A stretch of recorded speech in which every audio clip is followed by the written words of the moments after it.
China ha estado llevando a cabo, con una precisión casi quirúrgica y una paciencia estratégica que pocos países en el mundo podrían igualar, la jugada financiera más audaz, sostenida y transformadora de las últimas 2 décadas, una reducción sistemática, disciplinada y cada vez más profunda de sus tenencias en bonos del Tesoro de Estados Unidos. No estamos hablando de una venta masiva repentina que haya estallado en las noticias como un evento aislado y catastrófico en las últimas semanas o meses, sino de una operación calculada que lleva más de 15 años en ejecución, que se ha acelerado notablemente desde 2022 y que, en pleno 2025 y avanzando hacia 2026, ha alcanzado niveles históricos mínimos que están poniendo en jaque los pilares mismos del sistema financiero global centrado en el dólar. Si en este momento no estás prestando una atención absoluta a lo que está ocurriendo, podrías despertar dentro de unos pocos años en un mundo donde las reglas del poder económico, el comercio internacional, el valor de las monedas y la distribución de la riqueza global han cambiado de forma irreversible e irreversiblemente profunda, y te preguntarás con amargura cómo fue posible que nadie te explicara con lujo de detalle, sin filtros ni edulcorantes, paso a paso, mes a mes, año a año, lo que estaba sucediendo justo frente a nuestros ojos. Lo que China está haciendo, y lo que esto realmente significa, es infinitamente más importante que cualquier elección presidencial reciente, que cualquier discurso político cargado de retórica inflamada, que cualquier escándalo mediático pasajero o que cualquier titular sensacionalista que haya desfilado por tus redes sociales en los últimos meses. Estamos frente a un cambio tectónico, profundo y estructural en las fundaciones mismas del orden económico mundial tal como lo hemos conocido desde la posguerra. Este proceso ya está repercutiendo de manera directa e indirecta en tu vida cotidiana, en el valor real de tus ahorros, en el precio de los alimentos que compras en el supermercado, en el costo de la gasolina que pones en tu auto, en las oportunidades laborales que encuentras o pierdes, en el monto de las remesas que recibes si tienes familiares en el extranjero, en la estabilidad de tu empleo, en la posibilidad de comprar una casa o un terreno, y en la planificación de tu futuro y el de tus hijos.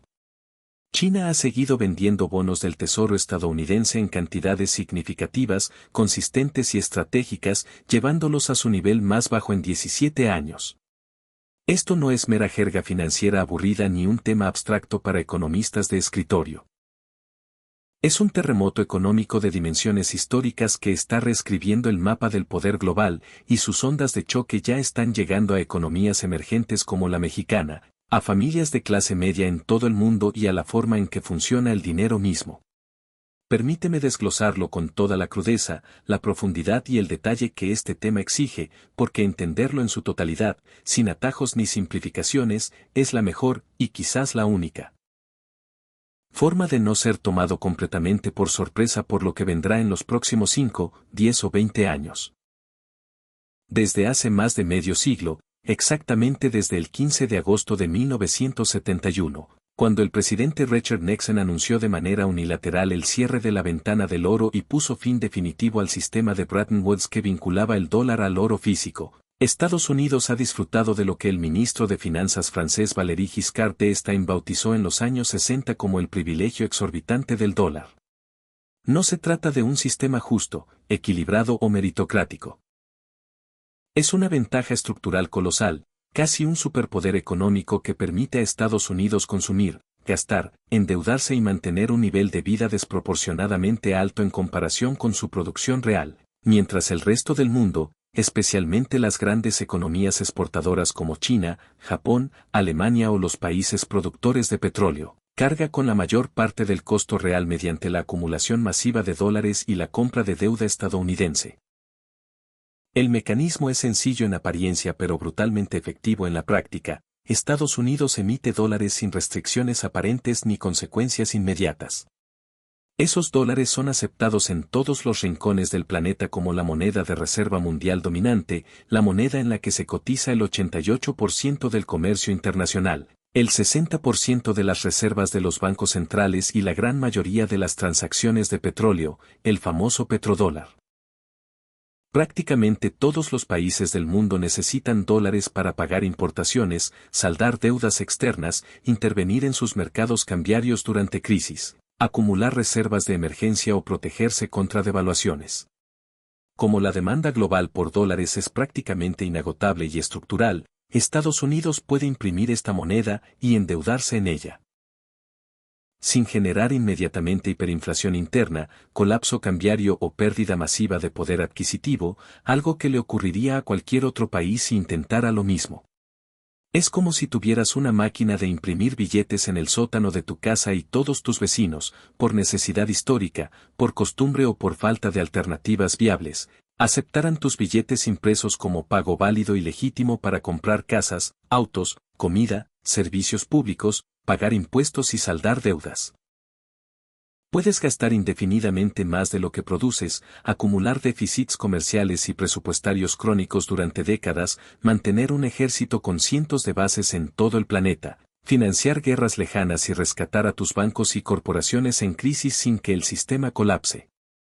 Ahora imagina que el vecino más rico, más productivo y más disciplinado.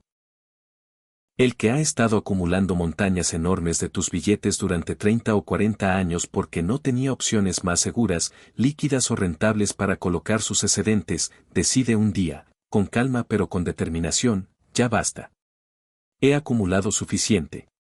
Reduzco mi exposición de forma gradual. Diversifico hacia oro físico real, hacia mi propia moneda que estoy internacionalizando, hacia acuerdos comerciales directos con otros vecinos sin pasar por tu intermediación ni por tu sistema de pagos controlado. Eso es, en esencia y sin exageraciones, lo que China está haciendo de forma sistemática, metódica y cada vez más acelerada, y las consecuencias son profundas, estructurales, de largo plazo y de alcance planetario. Para captar por qué esto es tan crítico y por qué no es solo otro rumor financiero, hay que retroceder un poco en el contexto histórico y económico reciente. El rol del dólar como moneda de reserva mundial dominante es una de las mayores distorsiones económicas de la historia moderna. Permite que un país con apenas el 4.2% de la población global y alrededor del 15 a 16% del PIB mundial, en términos nominales, consuma aproximadamente el 25% de los recursos naturales del planeta año tras año, década tras década. ¿Cómo se sostiene esta anomalía? A través de déficits comerciales y presupuestarios masivos, crónicos y permanentes, déficits que se mantienen de forma ininterrumpida desde finales de los años 70, financiados simplemente emitiendo más dólares o vendiendo más deuda pública, bonos del tesoro, que otros países compran voluntariamente, o casi voluntariamente, porque en muchos casos no tienen opciones mucho mejores. Si tú o yo, como personas comunes, gastáramos consistentemente mucho más de lo que ingresamos cada mes, nuestras deudas se volverían impagables, los bancos nos cortarían el crédito, nos embargarían y terminaríamos en quiebra personal. Pero Estados Unidos ha mantenido déficits comerciales récord durante más de 45 años seguidos y, en lugar de enfrentar consecuencias catastróficas como devaluación masiva o hiperinflación, el resto del mundo ha seguido financiando ese exceso comprando sus bonos del tesoro, prestándole dinero a tasas de interés muy bajas. China fue, durante casi 2 décadas, el comprador extranjero más grande, más comprometido y más importante de esos bonos. En su punto máximo histórico, entre 2013 y 2015, llegó a acumular más de 1.316 billones de dólares en valores del Tesoro estadounidense, una cifra mayor que el PIB anual de economías enteras como México, Indonesia, Australia, Turquía o Arabia Saudita. En términos prácticos, China le estaba prestando a Estados Unidos cantidades colosales de dinero a tasas de interés extremadamente bajas, y Estados Unidos usaba ese financiamiento barato para financiar guerras prolongadas en Irak y Afganistán, recortes fiscales masivos para corporaciones y los estratos más ricos, rescates bancarios multimillonarios durante la crisis de 2008, estímulos fiscales gigantescos durante la pandemia de 2020 a 2021, subsidios masivos a industrias estratégicas y un presupuesto de defensa que, año tras año, supera al de los siguientes 10 países combinados. ¿Por qué China hacía esto? ¿Por qué financiaba sistemáticamente a su principal rival geopolítico, económico y militar? La explicación convencional que se repite en la mayoría de los medios y libros de texto es que se trataba de un arreglo mutuamente beneficioso en el que todos ganaban, Estados Unidos obtenía crédito barato y acceso ilimitado al consumo global. China mantenía su modelo de crecimiento basado en exportaciones masivas, generaba empleo masivo en su sector manufacturero y acumulaba reservas para protegerse contra crisis cambiarias. Pero esa narrativa simplista y edulcorada oculta una realidad de poder profundamente asimétrica, riesgosa y potencialmente explosiva. China no tenía muchas alternativas reales en ese momento. Cuando generas superávits comerciales billonarios año tras año y acumulas dólares por exportaciones netas, esos dólares deben invertirse en activos seguros, líquidos, de bajo riesgo y con gran profundidad de mercado. Durante décadas, el mercado de bonos del Tesoro estadounidense era el único en el planeta lo suficientemente grande, líquido y considerado seguro para absorber flujos masivos sin alterar precios de forma dramática ni generar volatilidad excesiva. Era la opción por defecto, la menos mala, casi la única viable. Sin embargo, esa concentración generaba una vulnerabilidad estratégica gigantesca, al tener tanto en activos denominados en dólares y custodiados dentro del ecosistema financiero controlado por Washington. China quedaba expuesta al poder unilateral de Estados Unidos. Si Washington decidía congelar, confiscar o bloquear esos activos, como hizo con Rusia en febrero y marzo de 2022, inmovilizando alrededor de $300.000 millones en reservas del Banco Central ruso, China podría perder cientos de miles de millones de su riqueza nacional de un solo plumazo. Si la Reserva Federal imprimía dólares en cantidades masivas, como ocurrió durante la pandemia, expandiendo su balance de 4 billones a más de 9 billones en pocos meses. El valor real de las tenencias chinas se erosionaba por inflación importada y devaluación relativa. Los estrategas en Beijing observaron con atención extrema y preocupación profunda el precedente ruso. Fue un momento definitorio en la historia financiera global que demostró, de manera innegable, que los activos denominados en dólares pueden ser convertidos en arma geopolítica con una simple orden ejecutiva del presidente de Estados Unidos. Imagina que estás en la piel de los planificadores del Banco Popular de China y del Politburó, tienes entre 800.000 millones y $1 billón en bonos estadounidenses. Tu rival principal te ha designado oficialmente como desafío estratégico primario en todos los documentos clave del Pentágono, del Departamento de Estado y del Congreso. Washington arma y fortalece alianzas militares en el Indo-Pacífico, AUKUS, QUAD, alianzas con Filipinas, Japón, Corea del Sur, Australia. Para contener tu expansión. Impone aranceles punitivos y barreras tecnológicas sin precedentes, restricciones a chips avanzados, semiconductores, inteligencia artificial, 5G. Habla abiertamente de escenarios de confrontación militar por Taiwán. Y al mismo tiempo, tienes una porción significativa de tu riqueza nacional, de tus reservas de divisas, que son el escudo financiero de tu economía, en activos que ese mismo país puede bloquear, devaluar o confiscar cuando le convenga estratégicamente. La decisión racional, lógica y casi inevitable es clara: reduces exposición de forma gradual, diversificas riesgos de manera inteligente, construyes alternativas independientes y soberanas. Y eso es exactamente lo que China ha estado haciendo desde hace más de una década, con una disciplina casi militar y una paciencia que pocos países podrían igualar. Los datos oficiales del Departamento del Tesoro de Estados Unidos, reportados mensualmente a través del sistema TIC, Treasury International Capital, lo confirman sin lugar a dudas ni interpretaciones ambiguas. De su pico histórico absoluto de $1.316 billones alcanzado entre 2013 y 2015, las tenencias chinas han caído de manera sostenida, constante y cada vez más acelerada. En octubre de 2025, los datos más recientes disponibles a inicios de 2026, China tenía solo 688.7 mil millones de dólares en bonos del Tesoro, una reducción significativa desde los 700.5 mil millones en septiembre de 2025 y niveles aún más altos a principios del mismo año, alrededor de 757 a 780 mil millones en los primeros meses de 2025. Eso representa una caída acumulada de más de $500 millón desde el máximo histórico, y en 2025 hubo varios meses consecutivos de ventas netas importantes.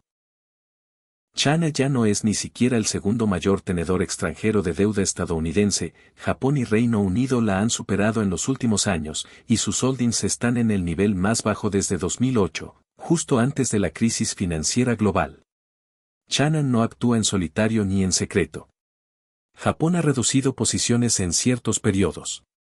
Arabia Saudita explora abiertamente acuerdos para vender petróleo en yuanes y diversifica sus reservas soberanas. Rusia ha eliminado casi por completo sus tenencias en dólares y bonos del tesoro tras las sanciones masivas de 2022. India acumula oro a ritmos récord y promueve el uso de rupias en comercio bilateral. Brasil, Argentina y otros países latinoamericanos firman acuerdos bilaterales para comerciar en monedas locales sin pasar por el dólar. Los bancos centrales de todo el mundo compran oro físico a niveles no vistos en décadas. Más de 1.000 toneladas anuales en 2023, 2024 y 2025, un récord histórico. Todo esto erosiona, lenta pero inexorablemente, el sistema que colocaba al dólar como eje indiscutido, incuestionable e irreemplazable del comercio, las finanzas y las reservas internacionales mundiales. Los defensores del orden actual, los que siguen apostando por la perpetuidad del excepcionalismo estadounidense, responden con argumentos que suenan plausibles y tranquilizadores a primera vista. El dólar es demasiado dominante para caer de verdad. Siempre habrá compradores para los bonos del tesoro. No existe una alternativa completa y viable en el corto o mediano plazo. Si China vendiera todo de golpe, se autoinfligiría pérdidas masivas y desestabilizaría sus propias reservas. Estos puntos suenan convincentes en debates televisivos o en columnas de opinión, pero se desmoronan cuando se analizan con detalle, con datos y con perspectiva histórica. Primero, la supuesta ausencia total de alternativas era cierta hace 20 o 30 años, hoy ya no lo es en la misma medida absoluta. China ha construido de forma paralela y sistemática una infraestructura financiera propia que reduce drásticamente su dependencia del sistema occidental. CIPS, Cross-Border Interbank Payment System. Su sistema de pagos internacionales, una versión china de SWIFT que ya procesa miles de millones en transacciones diarias y permite mover dinero transfronterizo sin depender de redes controladas por Occidente ni estar expuesto a sanciones unilaterales. Internacionalización agresiva y sostenida del yuan, renminbi. Acuerdos swap de divisas con más de 40 países, centros de compensación de yuan en ciudades financieras clave como Hong Kong, Singapur, Londres, Frankfurt, Luxemburgo y Nueva York, contratos de petróleo, gas natural, minerales y commodities denominados en yuan.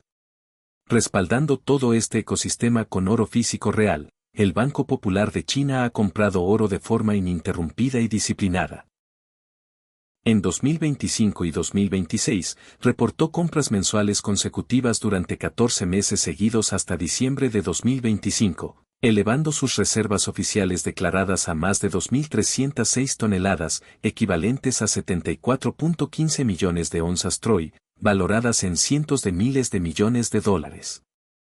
Estimaciones independientes de analistas y consultoras internacionales sugieren que las tenencias reales de oro podrían ser significativamente mayores. El oro es un activo soberano neutral por excelencia. No puede ser congelado por sanciones extranjeras, no se devalúa por impresión monetaria ilimitada, es riqueza tangible, física y universalmente aceptada. Segundo, el argumento de que China se dañaría gravemente vendiendo ignora la diferencia fundamental entre una táctica cortoplacista impulsiva y una estrategia de largo plazo bien diseñada. Una liquidación masiva y repentina de todos sus bonos hundiría los precios de los treasuries y generaría pérdidas contables importantes para el vendedor. Pero China no opera de esa manera, vende gradualmente, mes a mes, trimestre a trimestre, aceptando pérdidas controladas y manejables para escapar de una trampa estratégica mucho más peligrosa a futuro. Es la diferencia entre huir en pánico de un edificio en llamas y evacuar de forma organizada y planificada. El resultado final es el mismo, salir del riesgo, pero el daño colateral es mínimo y manejable. El problema más grave y estructural para Estados Unidos no es solo que China venda. Es que Estados Unidos necesita compradores extranjeros más desesperadamente que nunca para financiar sus déficits. Los déficits presupuestarios anuales son astronómicos, superan los 1.5 a 2 billones de dólares en años recientes. Los pagos de intereses sobre la deuda nacional acumulada, que ya supera los 36 billones de dólares, ya superan los 800.000 millones de dólares anuales y siguen subiendo de forma acelerada. Si los compradores tradicionales, China, Japón, países de la OPEP, fondos soberanos, reducen sus compras netas, ¿quién absorbe la deuda nueva que se emite cada mes? Principalmente la Reserva Federal de Estados Unidos, que monetiza deuda comprando bonos con dinero creado ex nihilo. Eso es exactamente lo que vimos durante la pandemia y en periodos anteriores de crisis. El balance de la Fed se expandió dramáticamente, la oferta monetaria creció a tasas nunca vistas y la inflación alcanzó su nivel más alto en 40 años. Alimentos subieron entre 20% y 40% en muchos países, gasolina y alquileres se dispararon, costos de vida se elevaron. La monetización masiva beneficia desproporcionadamente a los dueños de activos financieros, acciones, bienes raíces y criptoactivos suben de precio. Pero castiga duramente a los trabajadores, las clases medias y los que viven de salarios fijos, el poder adquisitivo se erosiona, la desigualdad se agrava, la inflación se enquista y se vuelve estructural. Esto genera un dilema matemático y político sin salida limpia ni indolora para Estados Unidos, o recorta gasto público drásticamente, lo cual es políticamente suicida en un país polarizado. O la Fed imprime más dinero para comprar deuda, lo que alimenta inflación persistente y debilita el dólar a largo plazo, o acepta tasas de interés estructuralmente más altas, lo que aumenta exponencialmente el costo de servicio de la deuda, deja menos espacio para inversión pública en infraestructura, educación, salud y seguridad social.